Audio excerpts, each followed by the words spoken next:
గుండెల్లో గాయమేమో చల్లంగా మానిపోయి మాయ చేసే ఆ మాయే ప్రేమాయే.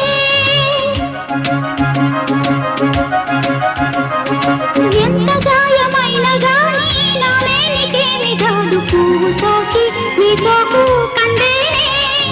వెలికి రాని వెర్రి ప్రేమ కన్నీటి ధారలోన కరుగుతున్నది. నాదు శోకమోపలేక నీ గుండె బాధపడితే తాళనన్నది. మనుషులెరుగలేరు మామూలు ప్రేమ కాదు అగ్ని కంటే స్వచ్ఛమైనది. మమకారమే ఈ లాలి పాటగా రాసేది హృదయమా. ఉమాదేవిగా శివుని అర్ధభాగమైన లోన నిలువుమా.